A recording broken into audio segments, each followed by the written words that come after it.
Shalom, selamat datang di artikel View. Assalamualaikum warahmatullahi wabarakatuh. Hai sahabat Ariel Wibowo, apa kabar kalian semuanya? Semoga kalian baik-baik saja. Untuk teman pekerja yang jauh perantau dalam negeri atau di luar negeri, yang jauh dari keluarganya seperti admin, semoga kalian semuanya dilindungi dan diselamatkan dalam pekerjaan masing-masing. Dan untuk sahabatku yang bersama keluarganya, semoga kalian sehat selalu dalam lindungannya. Amin.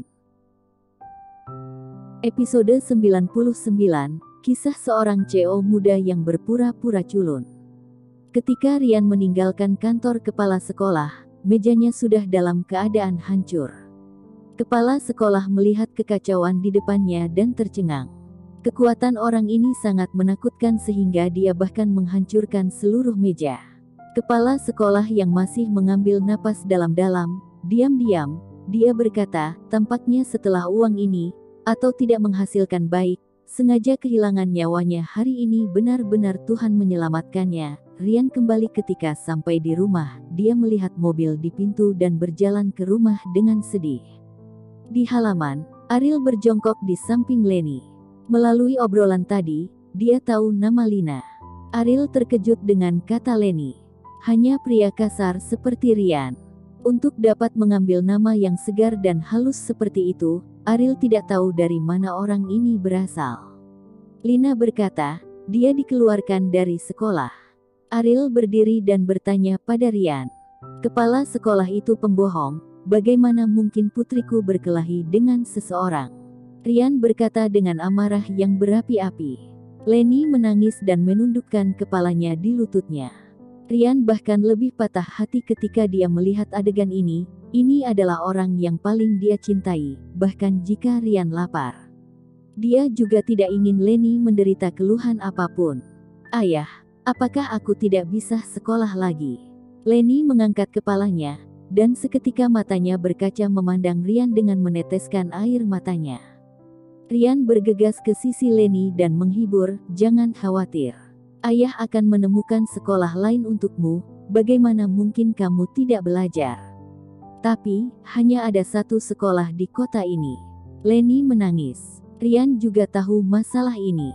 Jika mereka menemukan sekolah untuk Leni di daerah perkotaan, itu akan lebih mahal, dan mereka bahkan tidak punya tempat tinggal. Apakah perlu membiarkan Leni tidur di jalan dan tidak sekolah? Wahyudi sudah selesai. Pada saat ini, kata Ariel. Rian memandang Ariel dengan jijik, dan berkata, apakah saya akan percaya perkataanmu? Ariel mengeluarkan ponselnya dan berkata, beberapa masalah tidak cocok untuk dilihat Leni, mengapa tidak? Kamu datang. Lihat. Rian berjalan dengan curiga ke sisi Ariel, hanya untuk melihat foto berdarah di telepon. Orang yang menutupi lehernya adalah Wahyudi. Mata Rian menjadi terkejut ketika Ariel mengatakan ini kemarin. Dia kira Ariel hanya bercanda, tetapi Rian tidak berharap dia benar-benar melakukannya. Wahyudi, ini adalah bos Sasana Tinju Bawah Tanah Bandung. Ada banyak master di sekitar. Meskipun Rian juga bisa melakukan ini, itu tidak akan pernah bisa diam. Bagaimana kamu melakukannya? Rian memandang Ariel dengan tidak percaya. Seberapa pentingkah ini bagimu? Kamu tidak perlu khawatir sekarang. Selama kamu bersedia melakukan sesuatu untukku, aku dapat membantu Leni menemukan sekolah yang lebih baik di kota, dan aku juga dapat memberimu tempat tinggal, kata Ariel. Yang paling ditakuti oleh Rian adalah Wahyudi menggunakan Leni untuk mengancamnya, dan sekarang dia juga menghadapi masalah Leni tidak bisa pergi ke sekolah. Wahyudi sudah meninggal dan Ariel telah menyelesaikannya, dan yang terakhir percaya bahwa dia dapat melakukannya dengan mudah. Apa yang kamu ingin aku lakukan? Rian bertanya. Ambil alih arena tinju bawah tanah Wahyudi. Bagi mereka yang tidak menerimanya, bagaimana kalau kamu keluar untuk membantuku menaklukkan mereka? Ariel berkata sambil tersenyum.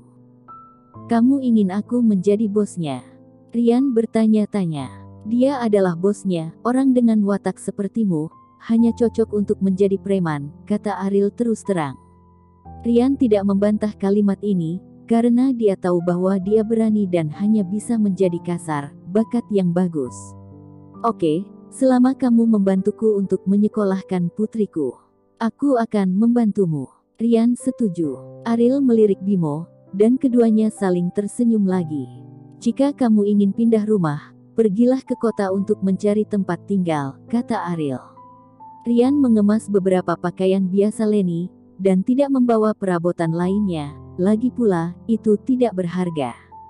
Leni masih sedikit khawatir tentang pergi ke kota. Dia sudah sangat tahu sehingga dia bisa menghitung berapa kali dia berada di sana. Setelah masuk ke mobil, Rian mengatakan sesuatu yang menyebabkan Bimo marah. Apakah kamu mengendarai mobil menyebalkan ini ketika kamu menjadi bos? Ariel tertawa, wajah Bimo menjadi merah, dan dia memelototi Ariel yang sedang menonton lelucon. Kembali ke kota. Ketika memilih rumah, tempat tinggal Rian, dan dipertimbangkan, jadi Ariel menghabiskan banyak uang untuk membeli ruang distrik sekolah untuk Rian, dan juga menulis nama Rian.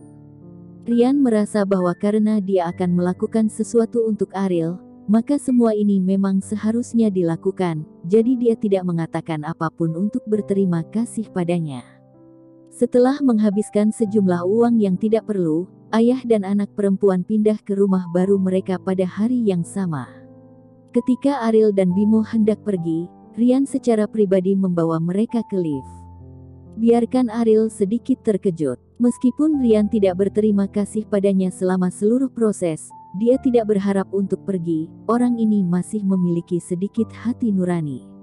Kamu tidak perlu berterima kasih padaku, selama semuanya dilakukan dengan baik. Masih banyak manfaat yang menunggumu di masa depan, kata Ariel. Apakah kamu punya uang tunai? Tanya Rian. Ariel memandang Rian dengan heran dan berkata, ya, apa yang akan kamu lakukan? Saya tidak punya uang untuk makan. Yah, ini bukan ucapan terima kasih. Ini untuk meminta uang di pintu, karena takut terlihat oleh Leni. Ariel dengan enggan memberi beberapa juta ke Rian. Riken menerima uangnya, dan kembali ke rumah tanpa mengucapkan sepatah kata pun, meninggalkan Ariel dan Bimo yang saling memandang dengan cemas. Orang ini hanya mengenali uang, kata Bimo sambil tersenyum masam. Tidak buruk untuk dia. Ariel melihat waktu, hampir waktunya untuk pergi ke perusahaan. Cepat dan masuk lift. Untungnya, dia tidak melewatkan waktu ketika Bimo mengantar ke lantai bawah perusahaan keluarga Wijaya, tetapi Ariel menunggu sampai pukul 5.30 dan tidak melihat Kauri. Apakah Kauri bekerja lembur? Atau apakah dia sudah pulang lebih awal? Pada saat ini, Andika dan Sofia berjalan keluar dari gerbang perusahaan. Ariel melangkah maju dan bertanya kepada mereka berdua, di mana Kauri, apakah dia bekerja lembur? Ariel, Kauri sudah pulang lebih awal, tahukah kamu? Kata Andika. Ariel berbalik dan pergi tanpa mengucapkan sepatah kata pun.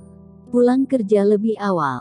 Untuk pertama kalinya dalam lebih dari 3 tahun, intuisi Ariel pasti salah. Bukankah Kauri menunggu Ariel menjemputnya sebelumnya? Sofia bertanya-tanya. Andika berkata dengan wajah muram dan menggertakkan giginya, pelacur bau ini mungkin telah memperhatikan bahwa nenek tidak mempercayainya, dan sekarang dia dengan sengaja menjauhkan diri dari Ariel dan ingin mencari kebaikan nenek. Ariel tidak ada gunanya sama sekali. Sofia tertawa. Sekarang Kauri telah menyadari bahwa orang yang tidak berguna ini adalah batu sandungannya, dan tentu saja dia harus membuangnya, tetapi saya tidak bisa membiarkan Kauri berhasil. Dia ingin bersaing dengan saya untuk status. Saya bahkan tidak peduli siapa dia. Andika berkata dengan dingin.